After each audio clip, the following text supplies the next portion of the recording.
बिस्मिल्लाहिर्रहमानिर्रहीम। अस्सलाम वालेकुम। आज का टॉपिक है 9th क्लास की बुक से एरर एंड एक्यूरेसी।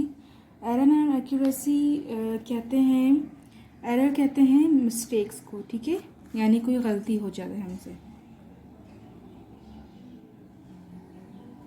और एक्यूरेसी कहते हैं उस चीज़ को करेक्ट करना, ठीक है, या कोई चीज़ सही होना, ठीक है।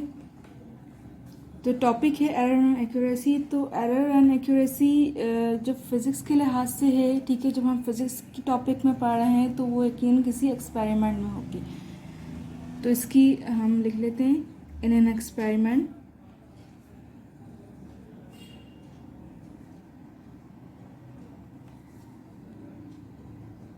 Certain error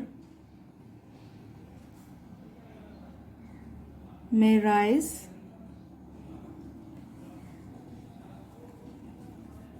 due to.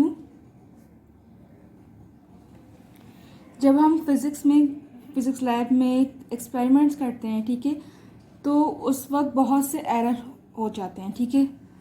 अब वो किस वजह से होते हैं, उसका क्या रीज़न है, ठीक है। तो ड्यू टू उसका क्या रीज़न है? एक रीज़न तो है एक्सपेरिमेंटर, ठीक है।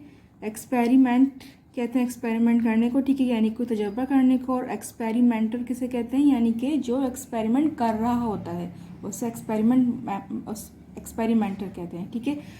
इसके अलावा दूसरी जो एरर आता है, एक एरर आता है किसी भी एक्सपेरिमेंट में एक्सपेरिमेंटर की वजह से, ठीक है।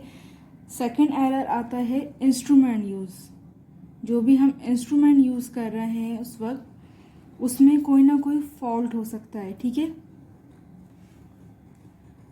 थर्ड एरर का रीज़न है कि बोथ, यानी कि मे बी एक्सपेरिमेंट से भी मिस्टेक हो रही हो और जो हमने इंस्ट्रूमेंट यूज़ किया है उसमें भी कोई ना कोई मिस्टेक हो। एक्सपेरिमेंटर एंड इंस्ट्रूमेंट, ठीक है। तो एरर जब भी एक्सपेरिमेंट करेंगे तो एरर आएंगे, ठीक है। वो एरर किस वजह से आ रहे हैं? एक्सपेरिमेंटर की वजह से आ रहे हैं, ठीक है। इंस्ट्रूमेंट जो हमने यूज़ किया मे बी उसमें कोई फॉल्ट हो, कोई प्रॉब्लम हो, ठीक है। और तीसरा क्या है कि बोथ, यानी कि ये तो दोनों चीज़ों की वजह से आ सकती हैं। तो एक्सपेरिमेंटर भी कोई मिस्टेक कर रहा हो या फिर इंस्ट्रूमेंट में भी कोई प्रॉब्लम हो, ठीक है। अब एरर्स को 3 कैटेगरीज में डिवाइड किया गया है। Error divided into 3 categories.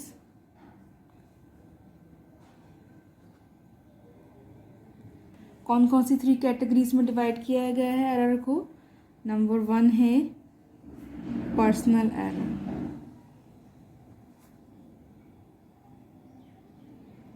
ठीक है। नंबर 2 है सिस्टमैटिक एरर,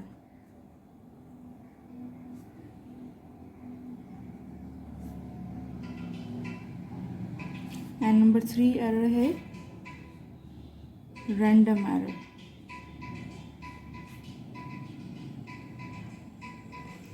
तो एरर्स को 3 कैटेगरीज में डिवाइड किया गया है। नंबर 1 है personal error, number 2 systematic error and number 3 random error.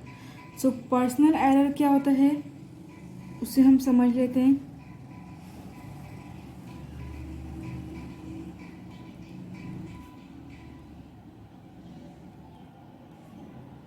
ठीक है। सो पर्सनल एरर में क्या होता है कि this error rises may be due to the tendency of a person, ठीक है। यानी कि जो भी बंदा एक्सपेरिमेंट कर रहा है, ठीक है, स्टूडेंट कर रहा है, टीचर कर रहा है, उसकी कोई ना कोई गफलत की वजह से वो उसमें एरर आ गया, ठीक है। उसने ध्यान नहीं दिया सही से, इस वजह से उसके अंदर एरर आ गया। वो किस चीज़ को मेजर कर रहा है या किस चीज़ को टेम्परेचर देना है सही से या वोल्टेज देना है, वो सही से वो नहीं दिया उसने। उसमें कोई ना कोई ये तो कमी हुई है या फिर ज़्यादती हुई जिसकी वजह से वो एरर प्रोड्यूस हुआ है, ठीक है। So this error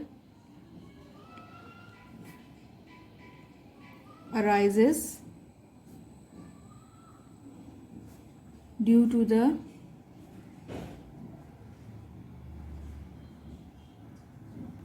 tendency of a person. First point क्या है पर्सनल एरर का है कि जो वो ये एरर अराइजेस यानी कि पैदा होता है, ये स्टार्ट होता है किस वजह से, ड्यू टू द टेंडेंसी यानी कि उस जो गफलत की वजह से, किसकी, चुप ऑफ अ पर्सन जो कि एक्सपेरिमेंट कर रहा है। ठीक है, सेकंड पॉइंट है हमारा, अब ये इसका सॉल्यूशन बता रहे हैं कि एरर को किस तरह रिमूव करेंगे। सेकंड पॉइंट में क्या बता रहे हैं, solution. So error can be removed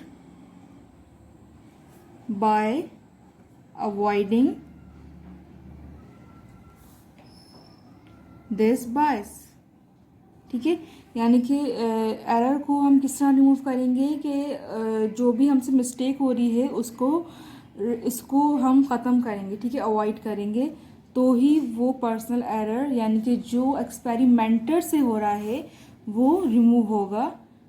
ठीक है, फिर नंबर 2 हमारा जो कैटेगरी है एरर की वो है systematic error.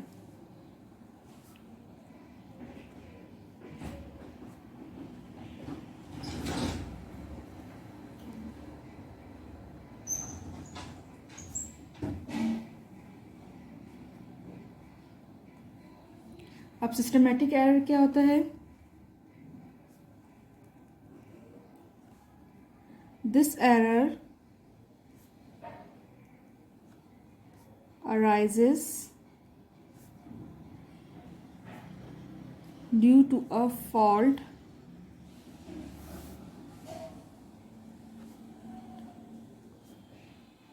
in the measuring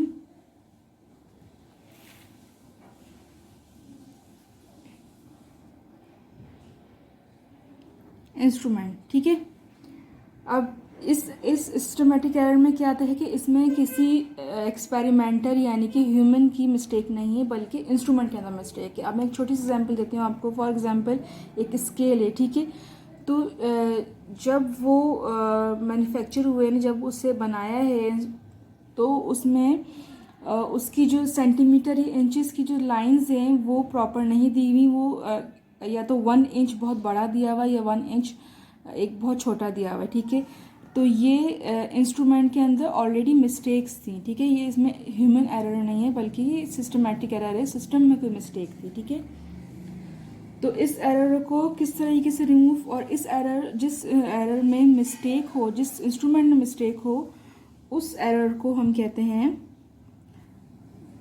zero error. This error is known as zero error। किस चीज़ का ज़ीरो एरर, इंस्ट्रूमेंट का, ऑफ द इंस्ट्रूमेंट। ठीक है, अभी ज़ीरो एरर किस तरह से रिमूव होगा,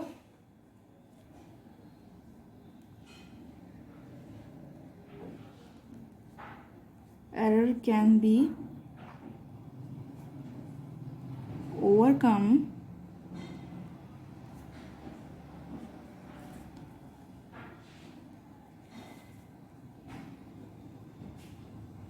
by adopting the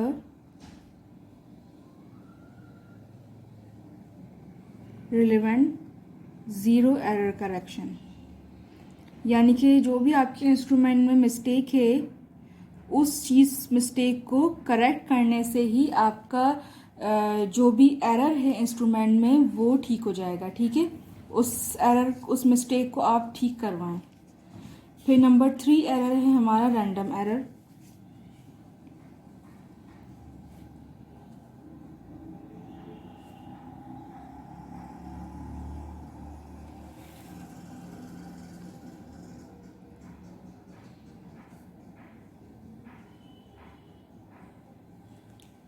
अच्छा, रैंडम एरर में क्या होता है कि रैंडम एरर में ना ही पर्सनल एरर होता है और ना ही सिस्टमैटिक एरर होता है। यानी कि ना ही एक्सपेरिमेंटर की कोई मिस्टेक है, ना ही इंस्ट्रूमेंट में कोई प्रॉब्लम है, बल्कि हमारे जो एटमॉस्फेयर है उसमें कोई ना कोई फॉल्ट है। ठीक है, यानी एक्सटर्नल कंडीशन है, ना ही इंसान की गलती है ना ही इंस्ट्रूमेंट की गलती है। ठीक है, अब वो मिस्टेक्स क्या क्या हो सकती हैं, फॉर एग्जांपल वोल्टेज, ठीक है, टेम्परेचर, या फिर ह्यूमिडिटी के लिए हम, ठीक है। अब जैसे टेम्परेचर का हम कह लें कि हमें कोई एक्सपेरिमेंट 50 डिग्री सेंटीग्रेड पे करना है, ठीक है। और जो टेम्परेचर है एटमॉस्फेयर का वो कम है, ठीक है। वो फॉर एग्जाम्पल 25 डिग्री सेंटीग्रेड है, लेकिन हमारे पास 50 डिग्री अवेलेबल नहीं है, तो वो और हमने उसमें एक्सपेरिमेंट कर लिया, ठीक है, तो ये रैंडम एरर कहलाएगा, ठीक है। या फिर वोल्टेज की अगर हम एग्जांपल लें, तो अगर हमने किसी चीज़ को वोल्टेज देना है, ज़्यादा वोल्टेज देना है, और पीछे से ही यानी कि इलेक्ट्रिसिटी वालों की तरफ से ही वोल्टेज अगर ज़्यादा आ गया कम की बजाय, तो वो हमारा कसूर नहीं होगा, बल्कि वो एक्सटर्नल उसका इन्फ्लुएंस होगा, एक्सटर्नल कंडीशन कहलाएगी। तो ऐसे चीज़ों को जो एक्सटर्नल ही हो, उस चीज़ों को रैंडम एरर कहते हैं।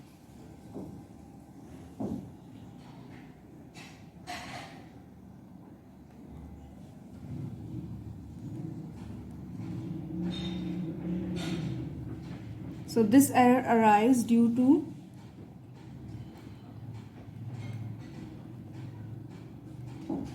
external condition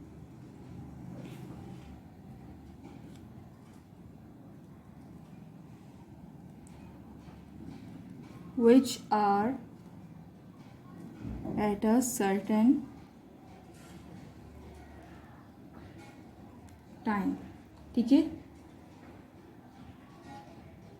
beyond the control of the experimenter. यानी कि वो चीज़, वो एक्सटर्नल कंडीशन पैदा हो जाए कि जिसमें उस वक्त में, जिस वक्त हम एक्सपेरिमेंट कर रहे हैं उस वक्त में कि वो कंडीशन पैदा हो जाए कि जो एक्सपेरिमेंटर है वो उसके कंट्रोल में ना हो वो चीज़, ठीक है। तो ऐसा एरर जो जिस वजह से वो एक्सपेरिमेंटर उस चीज़ को कंट्रोल ना कर सके, उस एरर को, तो वो जब एरर प्रोड्यूस हो तो उस एरर को क्या कहते हैं, रैंडम एरर, ठीक है। जो यानी कि जो एक्सटर्नल इन्फ्लुएंस आए, ठीक है।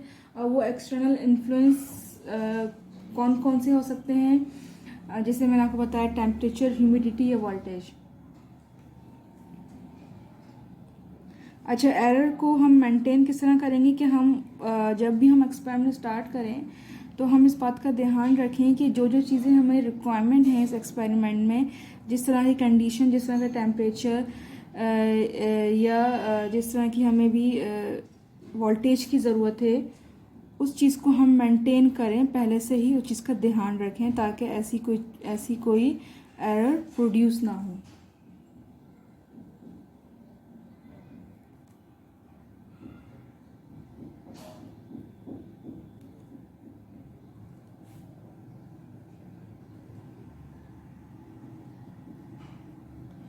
ठीक है, तो ये था error and accuracy. Error and accuracy क्या होता है कि जो एरर कहते हैं मिस्टेक्स को और एक्यूरेसी कहते हैं करेक्ट को, ठीक है। जब भी एक्सपेरिमेंट हम करते हैं तो उसमें 3 किस्म के एरर प्रोड्यूस हो जाते हैं, ठीक है। तो एक्सपेरिमेंटर के ज़रिए, या फिर इंस्ट्रूमेंट जो हमने यूज़ किया उसमें ज़रिए, या फिर दोनों चीज़ों की वजह से हो सकता है, ठीक है। और एरर को 3 कैटेगरी में डिवाइड किया गया है, पर्सनल एरर, सिस्टमेटिक एरर और रैंडम एरर।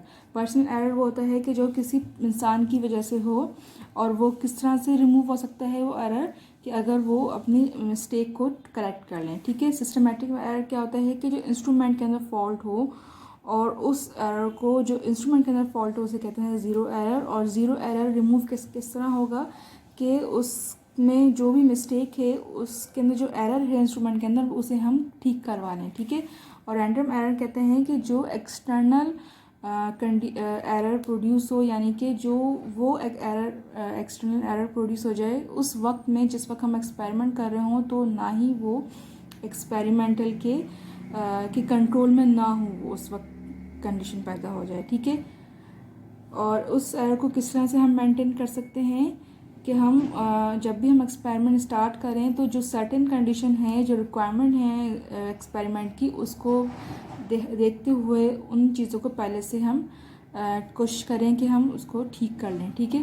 तो ये थी मेरी आज की वीडियो। अगर आपको मेरी वीडियो अच्छी लगी तो प्लीज़ उसे लाइक, शेयर और कमेंट ज़रूर कीजिएगा, और अपने दोस्तों तक भी शेयर कीजिएगा।